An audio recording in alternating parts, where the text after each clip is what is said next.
What's going on, guys? Manifiesto here. Today I got a quarantine Q&A video of my Funko Pop collection. So let's get started. And it goes a little something like.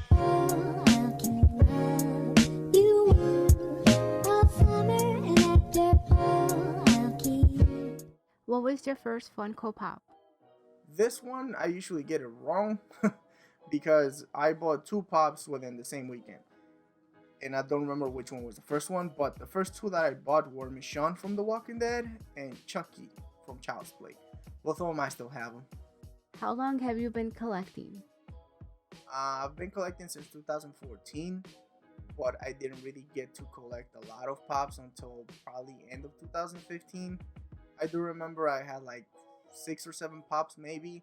After I started seeing that there was Dragon Ball pops and Rick and Morty pops, I just started buying them like to collect the whole line. What lines do you collect? The lines that I collect the most are anime, video games, some of the music, add icons, and Freddy Funko. I also have a lot of like random ones because even though I like to collect the ones that I want the most, there are some that still catch my eye and I have to have. How much do you spend in your collection? It really depends. Sometimes I really spend nothing a month because I don't get any Funko Pops. And sometimes I spend probably $500 on one or two. Last year I had a lot of pops. My collection was up to 600 and something pops. And then I just started losing interest on a lot of comments. I started losing interest on collecting lines, especially since Funko got into making this huge lines of Funko Pops with 7 or 8 different Gokus or 12 different Vegetas, and it was just too much. So I decided to get rid of a lot of them, and I just started collecting the ones that I really like or the ones that are special, like glow in the dark, flocked, or exclusive to a specific retailer. How do you display your collection? So I use shelves to display my collection. Is nothing really super fancy, just some rails on the walls with supports and pieces of wood. But they do the trick. I got all of these, and I also have another set of shelves in my room where I display all the Disney ones that I have. It's not that many, but yeah, this is how I display them. Do you keep them in the original packaging? As you guys could see in my little clip right there that I took with my phone, yes, I keep them in the box. That's kind of like the one thing that attracted me to Funko Pops the most, that it's such a small packaging and it also has a nice window for you to see the pops. So I like to keep them on the box, most of them. There's some that I keep out, like I don't know if you guys are able to see that one Batman right there. And there's some other pops like above me that you guys probably can't see, but I do have some doubles in order to kind of display them out because I feel like some of them should be displayed out. But probably it's just like 10 pops that I have out of box. Other than that, most of them are in their packaging. How do you keep track of your collection? I use the PPG and the Funko app. However, I have a preference for the PPG simply because it's a little bit more, I want to say, efficient. And you can look for things faster. You can just scroll down and find something that's specifically grouped down into their categories, like at icons or anime, something like that, and it's just easier to keep track of. Do you sell or trade with other collectors? Yes, I think that that is part of the game. I am part of a couple or a lot of Funko groups on Facebook, and again, I think that is necessary to grow your collection because sometimes you have exclusives that are limited to specific states or sometimes even specific countries. So you need to trade with people in order to get those into your collection if you don't want to pay super bad prices on eBay, because eBay is just notorious for having extremely high prices. Do you travel to events like Comic Cons for rare or exclusive items? I do not. I do go to Comic Cons that are local to me, like C2E2, but we don't really get any exclusives. I would like to go to San Diego Comic Con or New York Comic Con sometime and maybe get a Funko product or maybe just some Comic-Con exclusive, I don't know, but I would like to go. Have you spent time in line at stores or events? What's your favorite story about it? I feel like anybody who's a respectable pop collector has stood in line for a specific release or event. So yes, I have stood outside of GameStop, Hot Topic, and Box Lunch. Also FYE, I believe. But um, the one that has a story is standing outside of Hot Topic for about 4 hours, I believe. So this one was for the release of the Dark Phoenix that has a glow in the dark chase, which I really, really, really freaking wanted because I had gone to Hot Topic the day before, and by the time that I got to that mall, there was a huge line, probably like 16, 18 people. So I decided to just go back home. Another Hot Topic in the area didn't get him that day, so they were gonna have him the day after. And I said, "This is my chance. I have to go get it." So by the time I got to the mall, there was already two people in line. I was third in line, and usually that mall gets from 3 to 4 chases, maybe. So I stood there. I said, I might be the third one, but I will definitely have a chance. So we stood there from 5 until 7 in the morning because at 7 that's when security opens the mall. So then we went inside, and to our surprise, there were already two guys standing in front of the Hot Topic. Well, not standing. These people already had lawn chairs in there, comfortably waiting for the store to open. So we were just baffled. We were pissed off because we were waiting outside for 2 hours, and these guys were just, inside of the mall comfortably waiting. I knew who they were. They worked for the FYE that was downstairs. I don't think they work there anymore, but they used to work there at the time. So we waited for another 2 hours for Hot Topic to open. So when the girl that works at Hot Topic got there, she didn't let us in right away. She had to go check in with security because they had told her that two people had sneaked through one of the doors with the cleaning crew, I believe. And so that's how they were able to get inside of the mall before everybody else. Luckily for us, she told them that due to this issue, she was not able to sell them anything because it was a security issue. And also, they only had 3 chases of the Dark Phoenix, and I was lucky enough to get the chase I wanted. I feel like that was one of my favorite stories because it's karma served right on your face when you try to be sneaky, when you try to be an ass to other people, and that's what you get. How much time do you devote to researching, adding, and organizing your collection? I used to spend a lot of time organizing my collection. Now that I have the shelves, it's much easier. But like I said earlier, I have had probably 600, almost 700 pops. So everything that you see here was kind of double layered. There was this pops and there was another line of pops in front of it, and that was a pain in the butt to just keep organized. I had pops that I didn't even know I had anymore. I had pops that I didn't even collect anymore.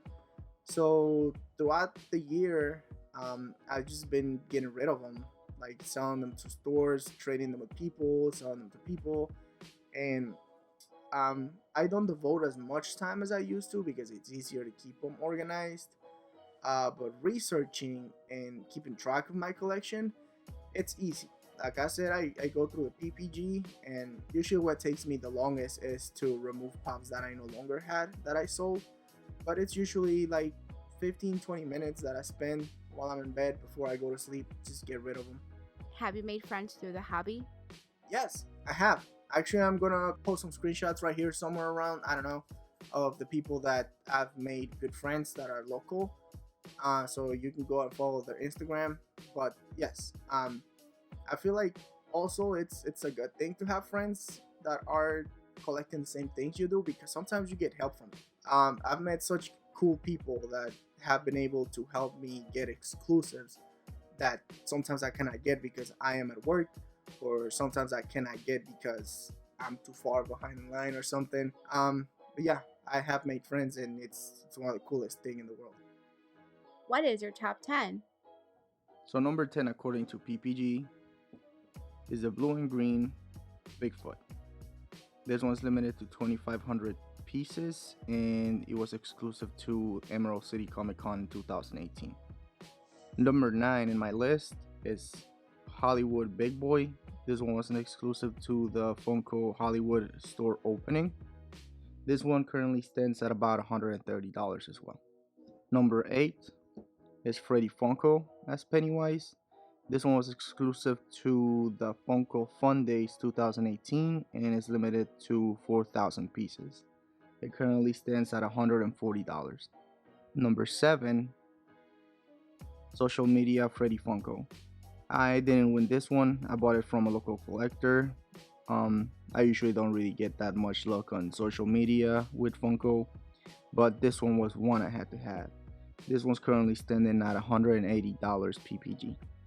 Number 6, regular brown Bigfoot, also exclusive to Emerald City Comic Con 2018, limited to 3,000 pieces. This one stands at $180 PPG. Number 5, Freddy Flux Winking. This one's limited to 400 pieces and it was exclusive to Fun Days 2017. I don't know if you guys can see that, it's a little blurry. This one currently stands at $210. Number 4 on the list, it's another Freddy Flux, regular smiling one, also limited to 400 pieces. And this one stands at $230. Number 3 is Freddy Funko as Big Boy, limited to 520 pieces, exclusive to Funko Fun Days 2019. There's another one with blue overalls, but this one is a cheaper version, standing at $250 PPG. Number 2 on the list, another Freddy Flux. This one is the Mad One or Angry, also limited to 400 pieces, exclusive to Funko Fun Days 2017.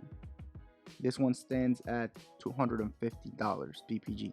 And number 1, another Freddy Flux with the Funko logo, also limited to 400 pieces and also exclusive to Funko Fun Days 2017.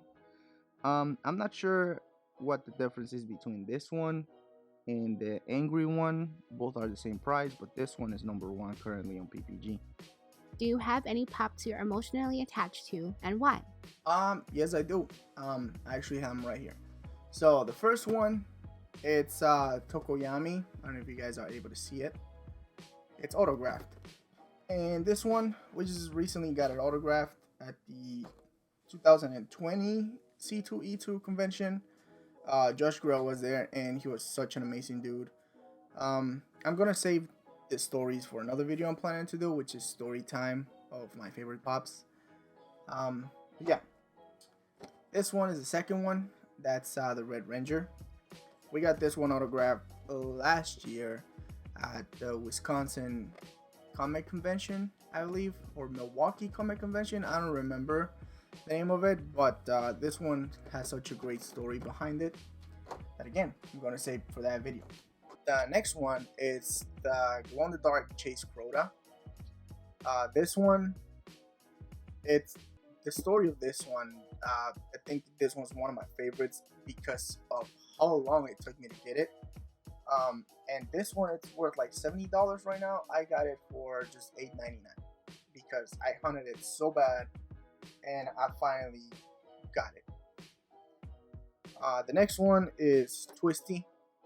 And this is the pop that I'm mostly emotionally attached to. And as you can see, it's on a heart protector. This one, it's because my dad gave it to me. You know, I have one of those dads that he likes to complain about. Look at all the crap that you have in your room. What are you gonna do when you have kids? They're gonna open the boxes, blah blah blah. Why you spend all your money on pops, blah blah blah. But he walks around the store and buys me this. So this is the first pop that my dad gave me, and he's only giving me 2 pops. This one and a Chewbacca that I have down there. But this one, you know, when he gave me it, it was just kind of like an emotional moment because he said that he admires the fact that I put so much time and effort into collecting these stupid figures, and I appreciate that. Which pop was the hardest for you to get? Well, I was gonna save this one for another video, but I guess I can tell you guys now. Crota. This one was the hardest one for me to get. The story behind it was that I'm such a huge Destiny fan, and once I saw that this one was going to release, I was like, I have to have both versions. I have to have it. So I got the DPCI for it, and I was checking BrickSeek every single day, calling every single target with a 20-mile radius from my home every single day, like 3 times a day, I believe. And I kept going for about 2.5 months, almost 3 months, until one lucky day, I checked BrickSeek as I was brushing my teeth, ready to go to the gym with my family, and I saw that there was one location about 15 miles away from my house, and I called them, and they tell me that they do have a Crota, that they got them today, and this was like at probably 9:30, like an hour and a half after they had opened. So I was extremely lucky on that one. I drove all the way to where this target was, and the guy tells me, "Are you the guy that called that wanted the Crota for his daughter?" I was like, "No, I'm the one that called that asked you if you could put it on hold for me." And so he just pulls it out like, "Yeah, okay, man, this is the only one we have left." And lo and behold, the Chase Crota. I paid $8.99 plus taxes on this one. And actually, this is the first hard stack that I bought, because I didn't believe in hard stacks until I got this pop. I said, you know what? I have to put it in a hard stack because I want this pop to be protected. So this pop has never been out of the protector. It's not the mintiest condition, I suppose, because Target really doesn't care. But yeah, this pop has been in this protector forever, and it's taped shut, so it's never coming out. So this one was the hardest pop to get because it took me almost 3 months to get it, but I got it. Which pop is the ugliest in your collection?